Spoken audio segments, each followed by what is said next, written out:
Hi, sweeties. How are you doing? Welcome to Naya. Sim, thank you so much for the support. Hope you are good. So I came across this video where this beautiful sister was asking, what did they tell Latinos that they were going to do for them that made them vote for this administration?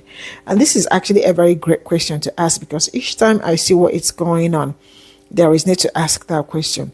What did they tell you people? Did they tell you that they were going to build mansion or they are going to pay you some salary every month before you all voted for this man? No, they did not tell them that. The truth is that the man was actually very truthful. He told them at first that he is going to deport, that there will be mass deportation. All these things were the things he mentioned. Literally everything happening today, he mentioned all of them.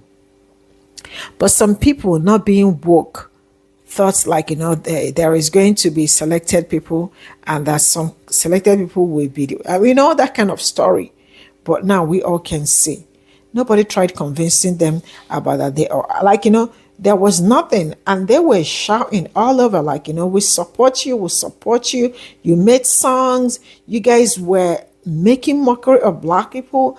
After the election, you guys were extremely happy, and before we could say jack, the story turned and you all became aggressive with the same people you guys were mocking. And now you want the same people you mocked to come and help you. Have you ever seen somebody for me, you eat it back? That shows how shameless some of you are. But I am not here to divide. Let's get into this. Hey y'all, what's up? The last time I did this, I was successful in reaching my target audience, which is the Asian side of TikTok. Now I'm trying to reach the Latino side of TikTok. If you have eyes, any sort of cellular device or television screen that you know that there are crazy crackdowns coming with immigration policy, ICE being emboldened to act illegally and basically getting money to be militarized and terrorize communities, but also 50% of the Latino electorate voted for Donald Trump. Hold on, I'm not being divisive, I promise, just hear me out. 40% of that community also now has voters remorse for obvious reasons, and also things to do with healthcare and other related things. But so we're trying to have a conversation about it on my show, The People's Brief, that's on Revolt, and we need Latino voices because what we're understanding is that the Latino community was specifically misled, manipulated, and fed particular rhetoric for this outcome to even happen and for them to be the initial and primary targets of this immigration crackdown. So we want you to answer two questions. This video and answer two questions. Number one, what did the Republican Party tell y'all?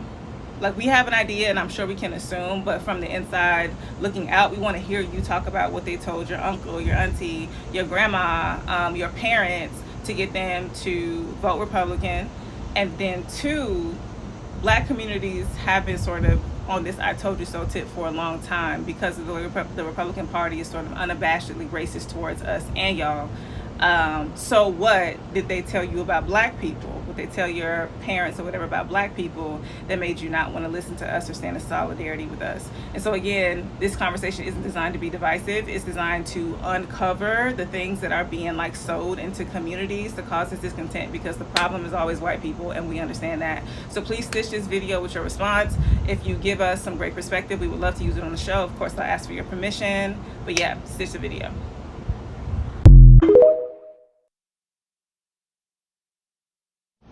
Hey y'all, what's up? The last time I did this, I was successful in reaching my target audience, which is the Asian side of TikTok. Now I'm trying to reach the Latino side of TikTok. Hi, I'm Dr. C. I'm a professor of media studies and I'm also Latino, specifically Mexican American. And I saw your video, I see that you're asking some questions, and I believe that they're in good faith. So I want to try to help you out. But rather than answer the questions directly, I want to use each one as a starting point for addressing some things that I think you should be aware of in order to have a more effective and productive conversation. If you have eyes, any sort of cellular device or television screen that you know that there are crazy crackdowns coming with immigration policy, ICE being emboldened to act illegally and basically getting money to be militarized and terrorize communities, but also 50% of the Latino electorate voted for Donald Trump. Just as a quick point of clarification, while the estimates do vary to some extent, all of the reports that I've seen say that at least 50% of Latino voters supported Harris, and some estimates put it as high as 56%. However, I did see one report that said that 51% of naturalized Hispanic voters voted for Trump. hold on, 'cause I'm not being divisive, I promise, just hear me out. 40% of that community also now has voter's remorse for obvious reasons, and also things to do with like healthcare and other related things. But so we're trying to have a conversation about it on my show, The People's Brief, that's on Revolt, and we need Latino voices because what we're understanding is that the Latino community was specifically misled, manipulated, and fed particular rhetoric for this outcome to even happen, and for them to be the initial and primary targets of this immigration crackdown. So we want you to answer two questions. This is video and answer two questions. Number one, what did the Republican Party tell y'all? Like, we have an idea, and I'm sure we can assume, but from the inside looking out, we want to hear you talk about what they told your uncle, your auntie, your grandma, your parents, to get them to vote Republican. So let's talk about this question, and there's two things in particular that I want to address. The first is the idea of a Latino community, and the second is the idea that the issue of immigration is of particular importance to the Latino vote. When we use the term Latino community within the United States, we need to bear in mind that there are 33 different nations within Latin America, and within that hundreds, if not thousands, of distinct ethnic groups and identities. And so the folks who come to the United States are representative of a wide variety of perspectives. And that matters for two reasons. We all see each other differently. We relate to each other differently. I remember hearing as a young man that every Latin American country has a hierarchy of where they see themselves and like the social status of Latin American countries, and everyone agrees that Mexico's on the bottom.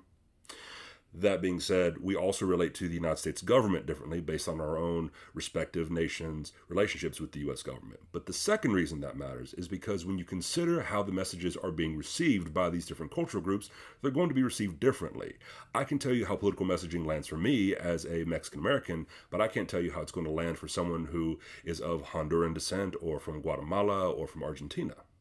And the thing of it is, we are not a naturally cohesive community. We can't even all agree on what to call ourselves. Some people want Latino, some people want Latinx or Latine. Some people insist on using the nationality of their ancestry as the primary identifier. Some people prefer the term Hispanic. All that to say that rather than think of this in terms of what does the Latino community think, I would encourage you to think of it in terms of what are the Latino communities thinking. Now, regarding the idea of immigration as a voting issue for Latinos, there's this dominant American cultural narrative that says that this is something that we are singularly concerned about. But the truth of the matter is we have other things to be worried about. It's not a top-tier political concern for many Latino voters. And framing the issue that way makes about as much sense as saying that if you're a Black American, you should be supporting a candidate who will reduce rates of urban crime, which is to say it's very reductive and has certain undertones to it. Because the truth of the matter is that issue affects some Black Americans, but most Black Americans have nothing to do with it. It's the same thing with immigration. Some Latinos are involved in that issue. Some have nothing to do with immigration. The thing is, Latino voters, broadly speaking, are like everybody else in that they are kitchen table issue voters. Most of the high-ranking priorities for Latino voters relate to the economy and healthcare. Immigration is down on the list. Now let's get to your second question. And then two, Black communities have been sort of on this I told you so tip for a long time because of the Republican Party is sort of unabashedly racist towards us and y'all. So what did they tell you about Black people? What they tell your parents or whatever about Black people that made you not want to listen to us or stand in solidarity with us? And so again, this conversation isn't designed to be divisive. It's designed to uncover the things that are being like sowed into communities to cause this discontent, because the problem is always white people, and we understand that. So please stitch this video with your response. If you give us some great perspective, we would love to use it on the show. Of course, I'll ask for your permission, but yeah, stitch the video. Now, that question was interesting to me for a few reasons. And the first is that if you want to talk about the issue of anti-Blackness within the various Latino communities, we can absolutely have that conversation. Ask any Afro-Latino, they'll tell you that colorism is a hell of a drug. That being said, when it comes to this election, there's some complexity there. For example, according to Axios, Kamala Harris's successful campaigns for state attorney general and the Senate were in large part due to the support from Latino voters in California. Furthermore, for the 2024 election, the Brookings Institute conducted a survey where they asked Latino voters to what extent Kamala Harris's gender was a positive or negative factor in terms of their support for her. And I would argue that while not explicitly stated, race was a component of this. When comparing the percentage of those who said it was a negative influence on their support for her and those who said it was a positive influence, the overall Latino national vote was a net positive of 24%. For men, it was net positive 17%, and for women, it was net positive 30%. Now, obviously, this doesn't mean that anti-Blackness doesn't exist among Latinos, and you can make the argument that this data supports the idea that it does, but I would also argue that this means that this is not a uniform perspective among Latino communities, and for many people, it was not an obstacle for supporting her. But going back to the question that you asked, there are a few things in there that I find really peculiar. And the first is the matter of the "I told you so," because it seems to operate with the assumption that Latino communities overall heard what Black Americans were saying and then actively chose to go away from that perspective, which assumes a degree of exposure that I don't think we really have data to support. To put it in perspective, think about it like this. Let's say that you make a video about why Latinos should vote for Harris, and it gets 12 million views, right? Which is exceedingly good on TikTok. Well, we don't know where those 12 million people are. We don't know if they're all Americans, but let's assume that they are. We are a nation of 330 million people. So, how many of those folks is it likely to reach that are Latinos, or Latinos who can vote, or Latinos who can vote who are also going to vote for Trump and should be hearing what you're saying so that they can be persuaded? Because the chances are, based on how these algorithms work, the people who hear that message, a good number of them are going to be people who agree with you already. And you might say, well, what about CNN or MSNBC, where you have Black American journalists who are doing a lot of reporting on this sort of stuff and had been leading up to the election? And I would point out that CNN and MSNBC average about 1 million consistent viewers annually, as opposed to Fox News, which gets about 2 million viewers annually. And that most of their reach comes from internet circulation, but that's within algorithms that create echo chambers where the people who want to hear that stuff will, and the people who don't. So we go back to the same problem. And so I would say, as a media scholar, that the idea that the Latinos who voted for Trump received adequate, consistent exposure to messages coming from the Black American community, and then after having processed that information, made an active choice to not stand in solidarity with them, while I suppose technically possible, seems like a rather difficult position to defend in actuality.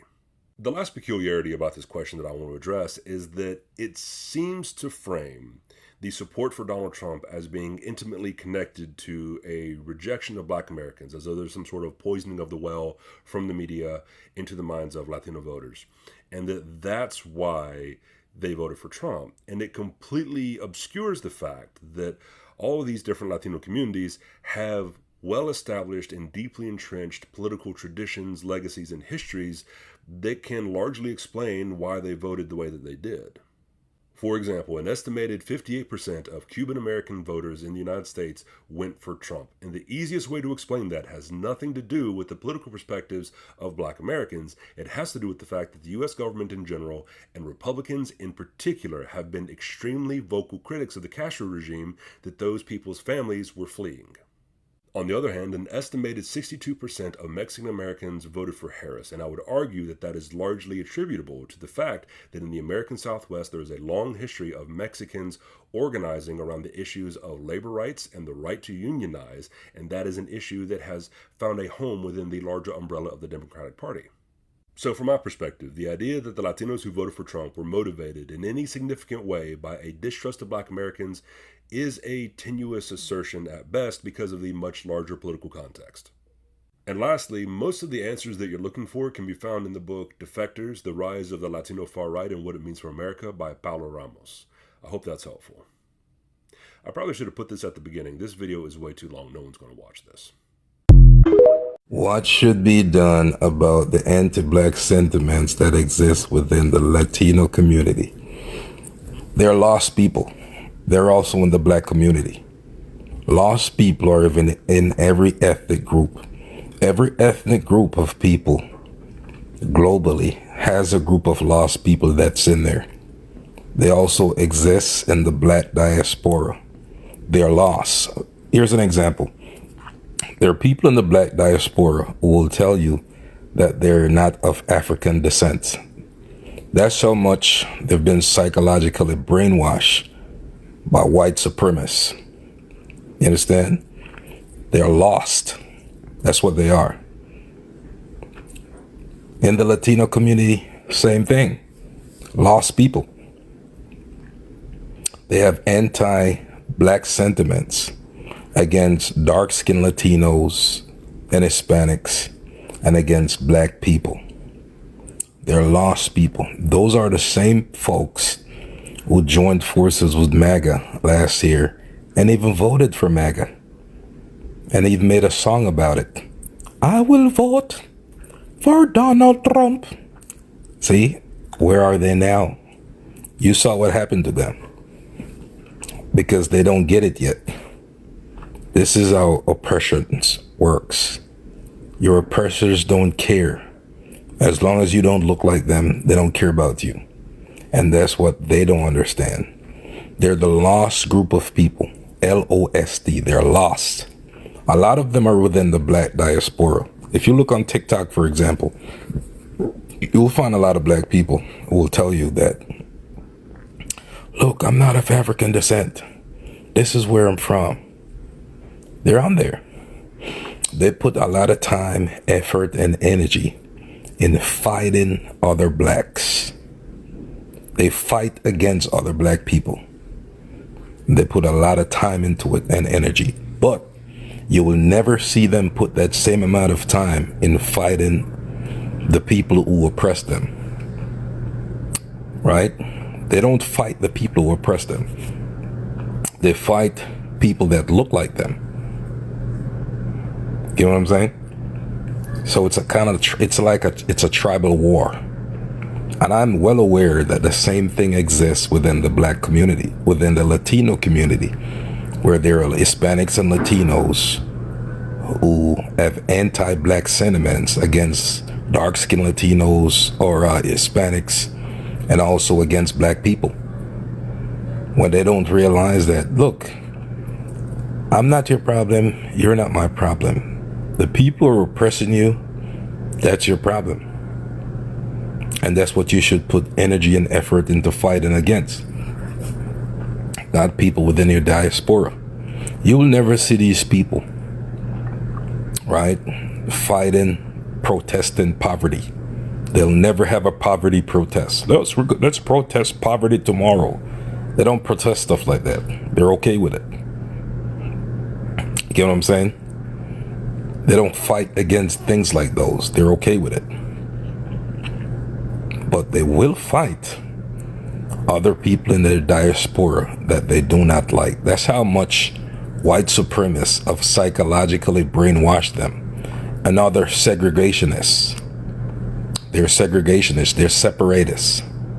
They're separatists within every diaspora and group of people. Every ethnic group have separatists in there. You know what I'm saying? The Latino Hispanic group, they have separatists in there. We'll try to separate them by national origin, the color of their skin, how dark they are. You understand? Because slavery has had that effect on them to this day. Slavery did that to them, for them to think that the lighter their complexion is, the lighter the color of their skin is, the more accepted they will be within certain society. Which is, it couldn't be further from the truth. There's no such thing. Your oppressors see you as one group of people. And no matter what shade your skin is, as long as you don't look like them, they just see you as one group of people that they don't like and will get rid of. Yeah. That's it. And they joined forces. They're an extended branch of MAGA. They joined forces with MAGA. Look what happened to them. Same thing within the black diaspora. That extended branch of MAGA that joined forces with MAGA, right? Look what happened to them now.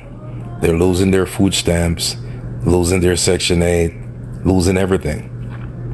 You know what I'm saying? They're losing all their benefits. Because you see, they should have put time and effort into fighting poverty, fighting the oppressors, fighting the people that make your life hard. But instead of doing that, they have anti-black sentiments within the Latino community and fight against dark-skinned Latinos. And the same thing I could say for black people who fight other black people. All right? And they tell you they're not African. Black people, they're black people that will tell you they're not African. They're lost. Lost people. They're lost. And it's not their fault. Because a lot of them were enslaved right? Taken from the homeland and placed somewhere enslaved, and they've been brainwashed from that day till today. They've still brainwashed.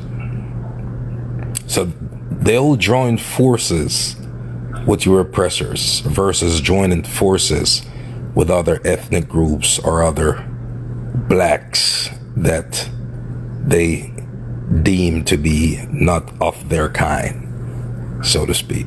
They will do that. You know what I'm saying? You call them blagga. They call them blagga. So they're MAGA but black. So they're blagga people. Yeah, BLAGA, blagga. And then you have MAGA. So blagga joined forces with MAGA. Right? And those Latinos, okay, who hate each other because of different tones of skin color. Your oppressor don't care about that. Your oppressor says, you don't look like me, and that's all they need to see. This is all I got from this video. Well, something that like this Latino, there is something that I'm going to say, and that is the fact that some people think that they are better because they probably have a lighter skin, right, than I am. What does that, I don't know if these people do not know their history, because I have never ever seen white people tell you that, oh, your skin is closer to mine. No, nobody's skin is closer to theirs. If you are not this, you are not this. It's something people will have to understand, except you are a white person, that people will not know. Or people will be like, but as long as your skin is like mine, forget it. When I say forget it, just forget it. Forget it. Like this brother said, why is it that you join force with your oppressor? Because we all have the same oppressor. That is something some people do not understand. You see, each time I talk about why it is very necessary for people to learn their history or get grounded in their history, this is also part of it. Because when you know your history very well, you will be very careful not to join force with your own oppressor.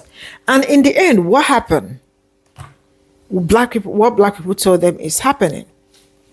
And now black people are the bad people. Black people became the most horrible people. Why? Because they do not want to help anybody. That is a problem. You messed up, it is my fault. You messed up, it is my fault. I'm sorry, you messed up, it is my fault. Right? How is that?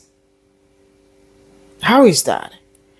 All these things are the things black people try so much to avoid. There is a video that I saw yesterday about a woman being, she's a black woman. She is so angry on what eyes are doing now. You know what? They are going to hospitals, grocery stores, going to like restaurants, snatching people away. Snatching people away. That is how bad it is. All these things were what black people never wanted all this to happen, because if they did want it to happen, they would not have voted. They wanted you all to stay back. I want you to, that each time you wake up and you want to drag black people, or you want to tell black people, I want you to know that black people, their main purpose at first was that you all are going to stay back. Yes, but you all said no. I don't want to stay back, because if there is anybody that is deporting you, is you.